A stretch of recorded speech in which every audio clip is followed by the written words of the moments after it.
I'm talking about from day one, the communication is not really there. Now listen, I can't tell you how many women I have coached and counseled who complain about not being able to talk to their partner, all right? And not in the sense of everything was going great as far as you guys were able to talk to each other, had this great communication, and then certain events took place that may have caused division or created some issues in the communication.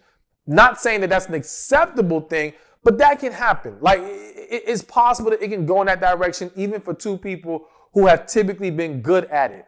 I'm talking about from day one, the communication is not really there. And what happens is a lot of women, for various other reasons, push past that. One of the reasons, and it's just hitting my spirit right now, but I guess it's kind of common sense. One of the reasons is that you guys are so used to men not communicating that you now give a pass to every man about his lack of communication. You've now diminished the value of this quality or the importance of it because you think it is typical and common to have a man who is unwilling or unable to talk to you. But that is a huge mistake. What you have to understand, or the way that I want you to look at it, is this. Yes, it is common for men to lack good communication with a woman, but I would argue that a huge reason for that is because if two people are not for each other, it's going to be a lesser chance of them being able to communicate well together. Not because they're not capable, but the desire and the willingness to take the necessary approach and to take necessary steps to good communication isn't there. All right. So I'm laying that out to say, when you understand that with the right guy, it will and it should and it has to be there, then you have to look at all these other men as not an example of how men are, but an example of how the wrong man is. Let the lack of communication be a sign of the wrong man, not a typical man. Do you understand what I'm trying to say? Like, I don't want you to project that onto men in general, because then you will always make an excuse for it.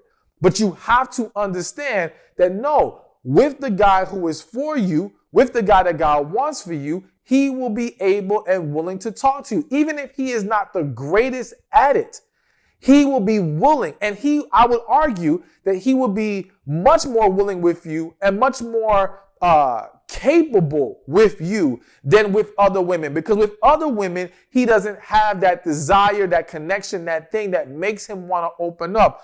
Whereas with you, if he's truly the right man, that desire is there. So you've got to be very mindful of that. And let me say this, one of the ways you're going to expose that issue as quickly as possible is to talk yourself. And I say it like that because so many women in the dating process hold back communication, hold back expressing themselves. You're not really giving this man, an opportunity to show you his willingness to listen and communicate with you. You're essentially letting him off the hook. And now you're making it harder for you to evaluate that issue. Now, I'm not saying overdo it or be like force the issue of communication just so you can test them, so to speak. No, I mean, like, be yourself.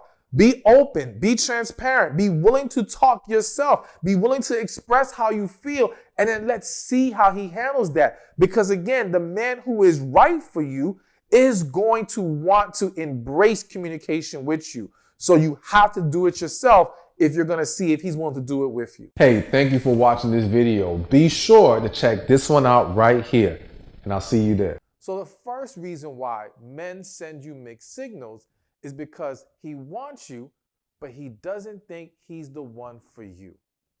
So let me give you a quick story. I remember years ago, I was in